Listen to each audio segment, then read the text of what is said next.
All right, so now we're gonna do the vintage film effect. And I thought, what could be more vintage than a wiener dog sunning himself with his best friend, Ito the turtle?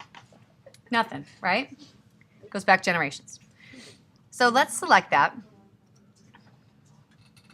It's gonna open in Camera Raw because I always edit my photographs in Camera Raw first. Instead of playing around with too many adjustment layers, I do the clarity, fix the exposure, highlight shadows, work with my histogram a little. I'm gonna bring that black down a little. I didn't do too much to it. And then I'm gonna crop it. You can crop it either here or in Photoshop, and I'm gonna use a square. But that's not gonna work. So let's go into Photoshop and I'm gonna show you because we're gonna move Walter. Oh boy. Let's hit. Oh boy. Let's just hit a bunch of stuff. Okay. Open object, hold down the shift.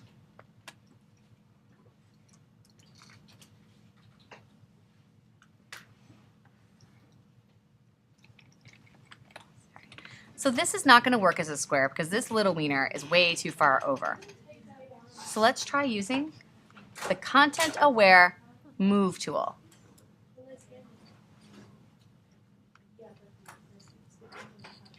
And we want to move. Choose that mode, move. And I'm going to have to duplicate the layer and rasterize the layer in order for it to do this.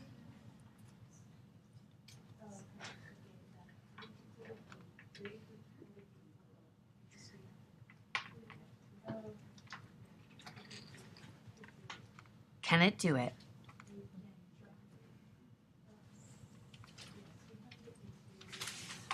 It should replace the Walter. Replace the Walter? Oh yeah, see I kind of chopped it. it should fill the Walter in with pavement.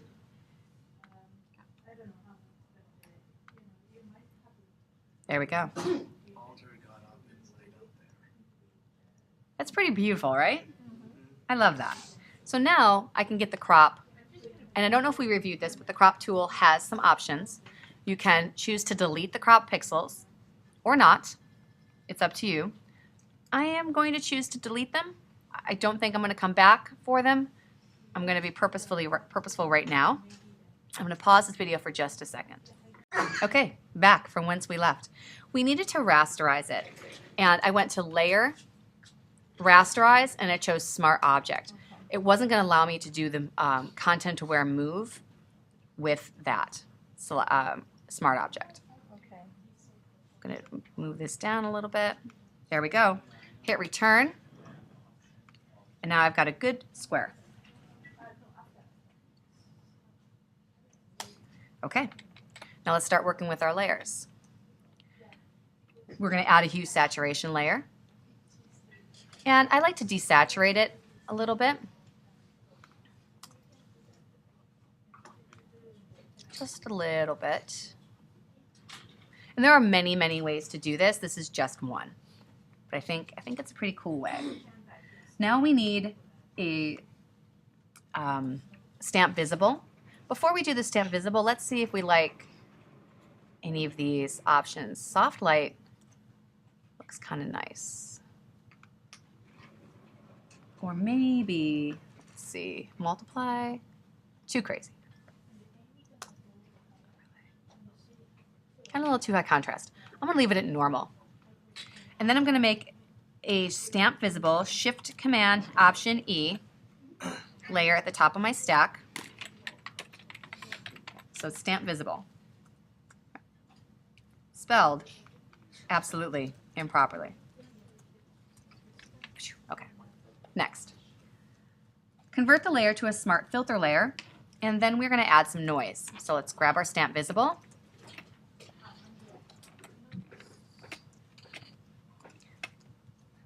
Filter, convert for smart filters. Filter, bless you. Noise, add noise. So we're adding in pixelization, basically. Grain. Because pixels are all the same size. The thing that's unique about grain is that it's variable size. So let's see. We can add as much as we want.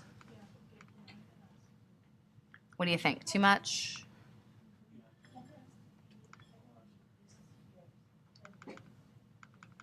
I'm gonna leave a little bit. I'm gonna get a little crazy with it. I'm gonna do 6. No, you can't even see it. I'm gonna do 8.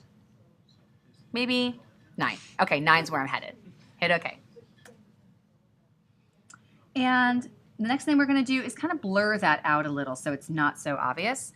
On the Stamp Visible layer where we just added noise, we're going to go and add a slight blur. Not 10, I'm talking slight. Because when you hold down the mouse in this window, you can see the preview, and that looks really artificial. Oops, sorry, I got box blur. Filter, blur, Gaussian blur. I am blurring it the slightest little bit. Okay. And then I'm going to zoom into 100, and you can start to see where we've got a little bit of grain effect. These also are hierarchical, so if you put the blur, noise on the bottom and the blur on top, it will look different than if you put the blur on the bottom. Okay? Keep that in mind. You can have one filter move up over another. Okay, so now let's grab the brush. I think we probably should blur it a little more. I'm going to select the Gaussian blur.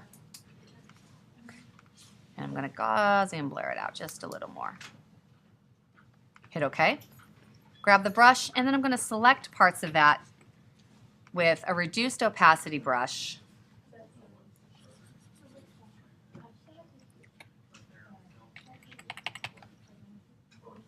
Okay, I'm going to take down the brush again to 25% by typing in 25 on the keypad. And that keeps it from looking too standard and kind of very obvious.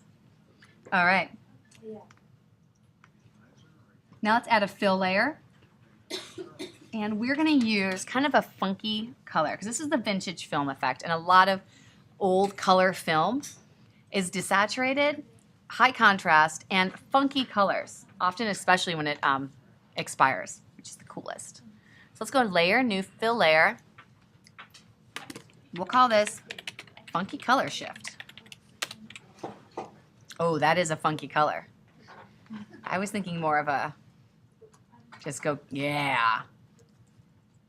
Yes, a mustard.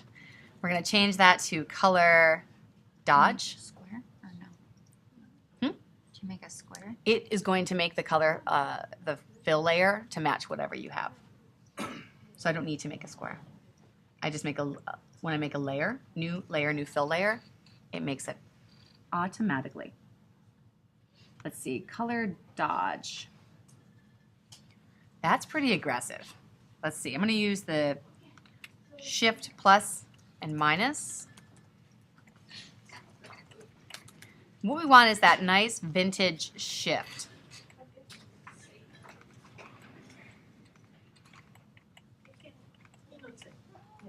I kind of like that.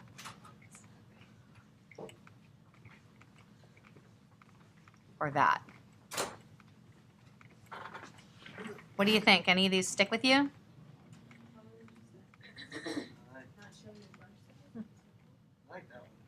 Overlay? Yeah, that looks pretty good. Let's take the opacity down a little bit. I'm going to jump in real quick, grab a levels layer, and bring in some black. Okay. The next thing we're going to do is darken the corners. You can go Layer, New Fill Layer, Solid Color. Call this Edges. Hit OK. And we're going to use black or really dark gray. Actually, you could use a dark brown too. That might look beautiful. Now this comes with a free layer mask. Grab my brush, start in the middle with 100%. Change it. Now I've got the Wacom, which is pressure sensitive, so that's why it's a little too precise. I'm going to hit 7 to change the opacity of the brush to 70. I'm going to hit 5 to change it to 50. I'm going to switch to my mouse because I have a very heavy hand. Change to 3 for 30. Go out to the edges.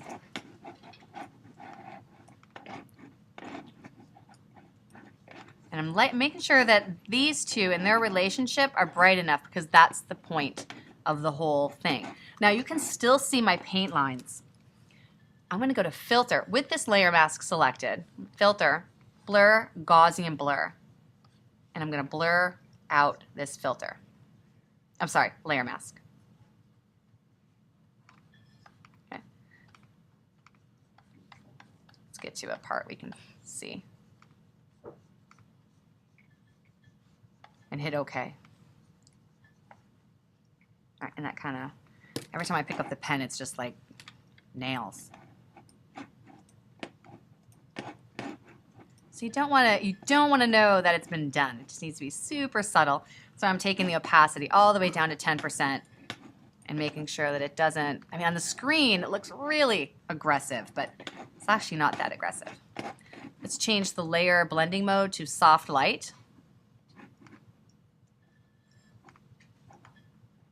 Maybe hit X, put black in the front, and bring a little bit, sorry, white in the front, bring a little bit of the darkness back with that blending mode. Yeah, with the blending mode, we lost a little bit. And that sound you hear is the awesomeness of the mouse.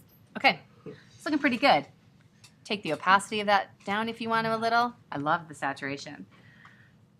Select the background layer and convert it to a smart filter that we've already done. The next thing, excuse me, we have adjusted the Gaussian blur so that parts of it are in sharper focus than others.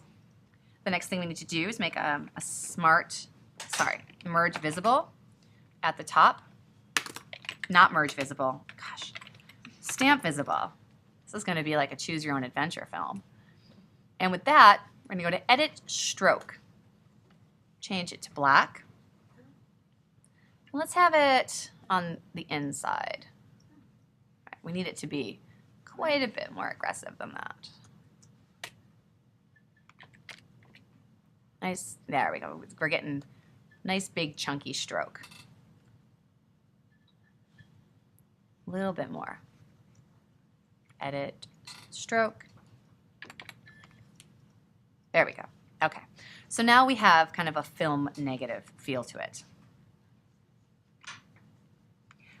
Now we might want to go up there and put Kodak, move around the image, select T for the text tool.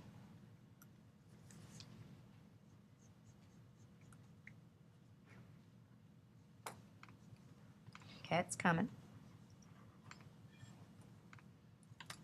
It's really doing a good job of initializing it. This is some really good initializing. There we go.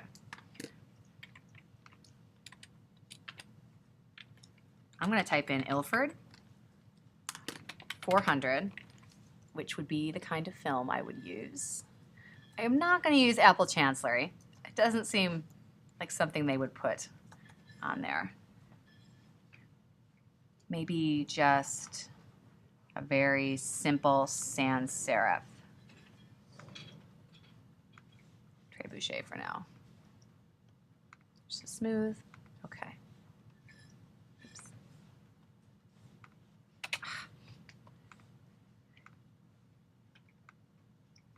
Oops. There it is. Hey, okay. Not the right font. We will get to it. I think it's usually make it white. Let's grab the character panel. Let's pick a very... Bleeding Cowboy.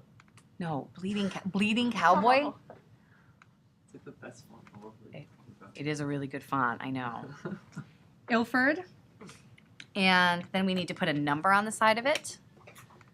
So let's grab this text tool, hit 1. And then on film, there's always little arrows next to the number. Those we can make very quickly. Under the vector tool, there are custom line shapes. Go to the shape menu. We just need a simple triangle. We're gonna make, cancel. Hold down the shift, make a little triangle. Change the fill to white.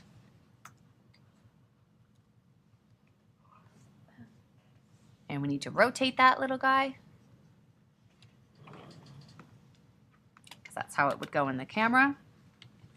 Use the arrows to nudge it over a little bit. Actually, that is not the perfect shape. Let me get rid of that one. I know the perfect shape. It is the little, it's this little arrow. This guy.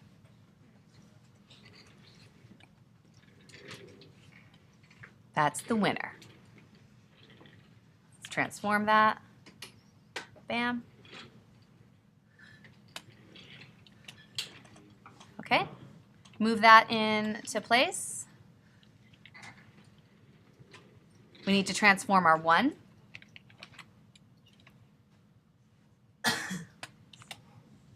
And there you go.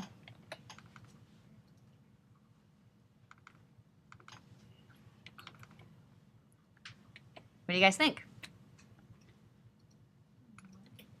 I think it's a really fun effect.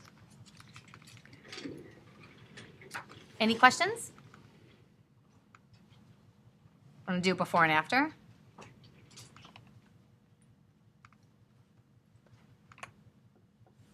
Excellent. I do have a question now that you stopped recording. Oh, no, I'm still going. Oh, darn it. You said that this gives it the appearance of a negative. Mm-hmm. So I don't understand the old photo processes, but that really wouldn't, a negative wouldn't look like that, right? This is this would be a 6x6 negative. That's a really good question. As soon as I started doing that, I thought, you know, this is not a common negative. So if you look at 6x6 negatives,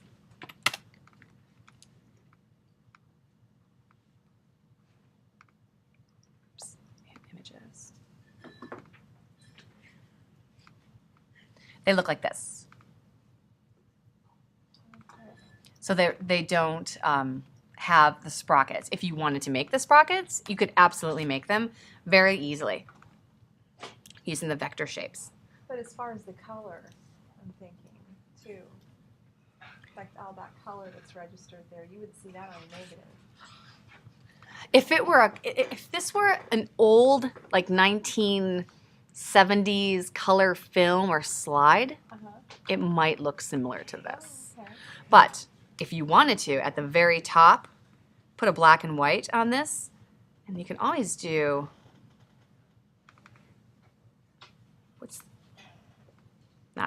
put the black and white on it and then inverse it. Invert. Okay. So it would look like a negative instead of a print. Okay. And that's just a simple invert and a black and white. That looks pretty great. I like the shadow from the turtle. Yeah, the turtle shadow is pretty good. So yeah, you've got a lot of options. So could we put a white frame around the way that you had it originally? Put something that looked like an old photo but with a white frame?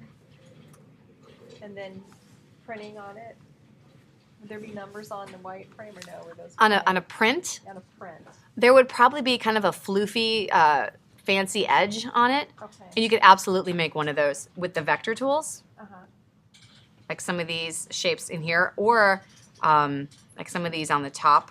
They would look good if you use some of these, or use the pen tool to draw one, or you might be able to download high quality, like antique kind of frame, Okay. and that might look good. But let's check it out.